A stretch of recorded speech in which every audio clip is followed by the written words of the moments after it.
یہ کہتے ہیں کہ بہن نے کوشچن کیا کہ کیا رمضان میں پورا قرآن ناظرہ ختم کر لینا یہ کمال ہے،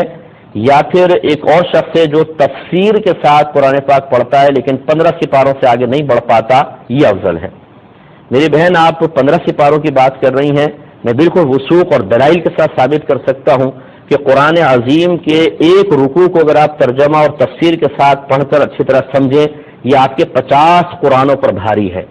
ہماری عوام نے تو سمجھا ہی نہیں ہے، نہ پیغام الہی کو سمجھا نہ کچھ۔ میں آسان الفاظ میں آپ کو عرض کرتا ہوں، ایک بادشاہ نے اپنے غلام کو ایک خط بھیجا اور کہا کہ اس میں 10 احکام ہیں، فوراً سے پیشتر ان کو پورا کرو۔ لیکن جب غلام کے پاس وہ خط پہنچتا ہے وہ پڑھتا نہیں ہے، اس کو سونگتا ہے، کیا خوشبو ہے، کتنا پیارا لکھا ہوا ہے، کیا پیارا کاغذ ہے، کیا نفیس فرمان ہے۔ پھر اس کو لپیٹ کے ایک ریشم کے کپڑے میں رکھتا ہے، اس پہ عطر لگاتا ہے اور اوپر رکھ دیتا ہے، روزانہ اس کو اتارتا ہے، چومتا ہے، آنکھوں سے لگاتا ہے، سر پہ رکھتا ہے، احکام پڑھتا ہی نہیں ہے۔ پھر ایک مہینے بعد جب بادشاہ اس کو بلاتا ہے کہ ہاں جی احکام پر عمل کیا، تو کہتا ہے کہ بادشاہ سلامت، وہ تو نہیں کیا، لیکن میں نے آپ کے خط کی تعریف کی ہے، اس کو چوما ہے، آنکھوں سے لگایا ہے، سر پہ رکھا ہے، عطر لگایا ہے، اونچے مقام پہ رکھا ہے، روزانہ عقیدت کا اظہار کیا ہے، لائیے میرا انعام۔ تو آپ بتائیں دیانتداری سے بادشاہ سے انعام دے گا یا سزا دے گا؟ کیونکہ خط بھیجنے کا مقصد چموانا نہیں تھا، اس کی تعظیم کروانا نہیں تھا، احکام پر عمل پیرا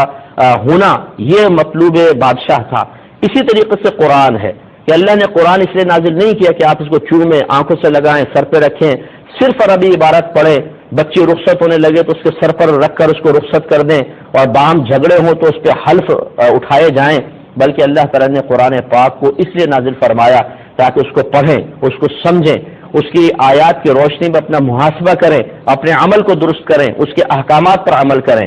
اب جو امتی اس کو سمجھتا ہی نہیں ہے، پوری زندگی گزر گئی پڑھے جا رہے ہیں قرآن پاک بس عربی عبارت، اور اگر پوچھیں کیا لکھا ہوا ہے کچھ سمجھ میں نہیں آ رہا، یعنی پیغام الہی سمجھنے کی فرصت نہیں، حتیٰ کہ موت آ گئی اور پوری زندگی اس طرح دنیا سے رخصت ہو گئے کہ پوری زندگی میں ایک بار بھی اللہ کے پیغام کو سمجھنے کی توفیق حاصل نہ ہوئی، اور پھر یہ سمجھے کہ مجھے اس پر انعام ملے گا۔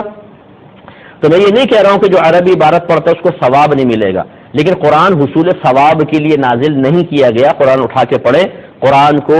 اس لیے نازل کیا گیا تاکہ اس کی آیات پر عمل کیا جائے۔ لہذا جو ایک رکوع پڑھے اسے اچھی طرح سمجھ کے پڑھے، پھر اپنا عملی محاسبہ کرے، اگر اس میں کوئی قابل عمل بات ہے اسے اپنی ذات پر نافذ کرے، کسی ممنوع شے کا ذکر ہے اور وہ ہمارے اندر ہے تو اس گندی عادت کو اپنے اندر سے نکالے، یہ اس کے 50 قرآن پڑھنے سے بہتر ہے۔ اس بات کو سمجھ لیجئے، میں بلا تمثیل عرض کر رہا ہوں، اس سے نہیں ملا رہا ہوں، بلا تمثیل عرض کر رہا ہوں کہ ایک طرف 100 من پیاز رکھ لیں اور ایک طرف 1 کلو سونا رکھ لیں۔ اگر آپ کو آفر کی جائے کہ 1 کلو سونا لے لو یا 100 من پیاز لے لو، اور آپ کہیں جی 100 من پیاز لیں گے، تو آپ کی بے وقوفی کا پروانہ جاری کرنے کی ضرورت نہیں ہے، سب کہیں گے یہ احمق ہیں۔